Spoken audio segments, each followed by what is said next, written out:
সম্মানিত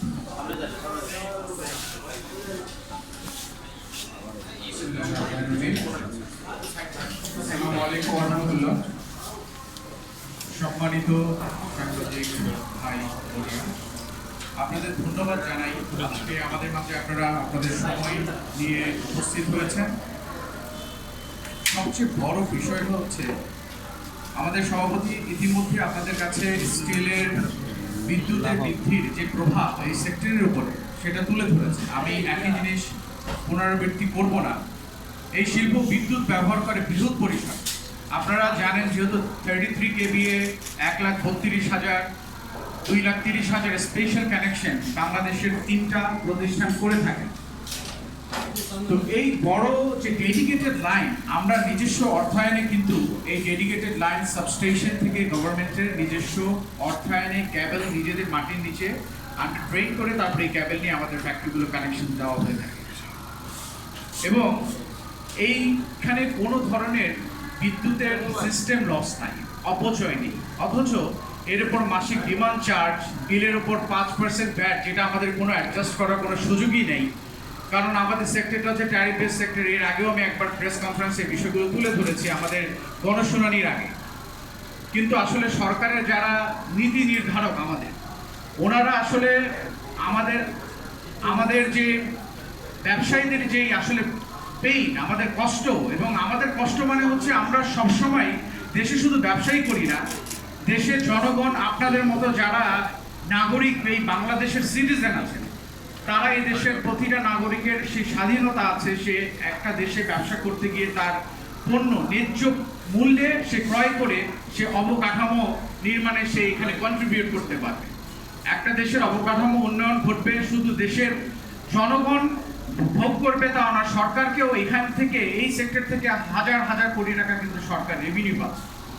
আমি আজকে সরকারকে বিদ্যুতের খরচ কমাতে বলবো এই জন্যই, এই সেক্টরটা স্পেশালি অনেক বড় একটা দ্বিতীয় বৃহত্তম শিল্প। বিদ্যুৎ খাতের ক্রমবর্ধমান ক্যাপাসিটি চার্জ আপনারা জানেন 2023-24 অর্থ বছরে যেটা আপনার 320 বিলিয়ন টাকা মানে 32,000 কোটি টাকা ছিল ক্যাপাসিটি চার্জ। সরকার এটা যারা বিদ্যুৎ উৎপাদন করে তাদেরকে দিয়ে থাকে এবং পরবর্তীতে দেখা যায় 24-25 অর্থ বছরে সেটা চলে আসছে প্রায় 42,000 কোটি টাকা, মানে আরো 10,000 কোটি টাকা বাড়ানো হলো।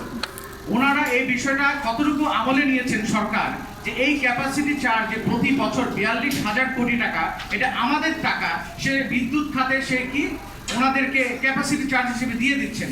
এই জিনিসটা তাদেরকে টোটালি বিবেচনা করা দরকার, বা এটাকে টোটালি কমিয়ে নিয়ে নতুন করে তাদেরকে এই কন্ট্রাক্টগুলো তাদের সাথে আবার চুক্তিগুলো আবার সংশোধন করা দরকার।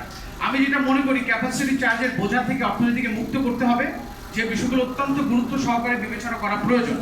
চুক্তি পূর্ণ বিবেচনাও বাকি। দেশের বিদ্যুৎ খাতে অনিয়মের কারণে করা অপরিকল্পিত চুক্তিগুলো যা বছরে $1.5 বিলিয়ন পর্যন্ত খরচা দিচ্ছে সরকার, তা পূর্ণ বিবেচনায় জন্য গঠিত জাতীয় কমিটির সুপারিশ অনুযায়ী সংশোধন বা বাতিল করতে হবে।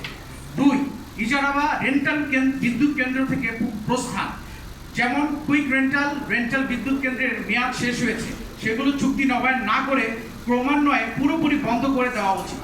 আমি এটা মনে করি। বিদ্যুৎ রিজার্ভ মার্জিন কমান, চাহিদা উৎপাদনের ভারসাম্যহীনতা দূর করতে একটি যৌক্তিক রিজার্ভ মার্জিন 25%-এর নিচে নিয়ে আসা উচিত এবং নতুন করে আপনার হচ্ছে জ্বালানি ভিত্তিক বিদ্যুৎ কেন্দ্র না বসানো, জ্বালানি বহুমুখীকরণ, নবায়নযোগ্য জ্বালানি, তরল জ্বালানি, এলএনজি নির্ভরতা কমিয়ে নবায়নযোগ্য পরিবেশ বান্ধব জ্বালানি সম্প্রসারণের দীর্ঘমেয়াদী বিনিয়োগ বাড়াতে হবে। দেশের ভবিষ্যৎ শিল্পায়নের স্বার্থে আমরা সরকারের সংশ্লিষ্ট মন্ত্রণালয়, বাংলাদেশ এনার্জি রেগুলেটরি কমিশন এবং নীতি নির্ধারকদের প্রতি জোরালো আহ্বান জানাচ্ছি। বিদ্যুতের সাম্প্রতিক মূল্য বৃদ্ধির সিদ্ধান্ত অবিলম্বে পূর্ণ বিবেচনা করা হোক এবং মূল্যহার পুনর্বহাল করা হোক। এই শিল্পকে রক্ষা করা মানে জাতীয় অর্থনীতিকে রক্ষা করা। আজ আমি সরকারে ও জাতির কাছে কিছু প্রশ্ন রাখতে চাই। আমাদের শিল্প, বিশেষ করে স্টিল শিল্প দেশের উন্নয়নের অন্যতম একটি ভিত্তি, অথচ সরকার যেভাবে রাজস্ব আদায় করে তার ব্যয়ের জবাবদিহিতা কোথায়? প্রতিটি মন্ত্রণালয়কে তার ব্যয়ের পূর্ণ হিসাব জনগণের সামনে আনতে হবে। আমরা লোকসানের মধ্যেও শিল্প টিকিয়ে রাখছি, কিন্তু আমাদের দেওয়া রাজস্ব সঠিকভাবে ব্যবহার হচ্ছে কিনা তা জানা আমাদের অধিকার রয়েছে এবং জনগণের অধিকার রয়েছে। সরকারকে জবাবদিহি করতে হবে। পাশাপাশি আমরা চাই সরকার ব্যবসায়ীদের সাথে আলোচনায় বসুক। শুধু সমস্যা শুনলেই চলবে না, এই শিল্প ব্যবসায়ীদের কাছ থেকে সমাধানের পথটাও সরকারকে জানতে হবে। কারণ আমরা ব্যবসা পরিচালনা করি, আমরা সমস্যা যখন ফেস করি এটা সমাধানের রাস্তাটা আমরা জানি, আমাদের কাছ থেকে তারা সমাধানটা শুনতে হবে। সরকার ব্যবসায়ীদেরকে যৌথ উদ্যোগেই এই শিল্প জাতীয় অর্থনীতি রক্ষা পাবে। দেশের শিল্পকে শক্তিশালী করা মানে বাংলাদেশের ভবিষ্যৎকে শক্তিশালী করা। আপনাদের সকলকে ধন্যবাদ।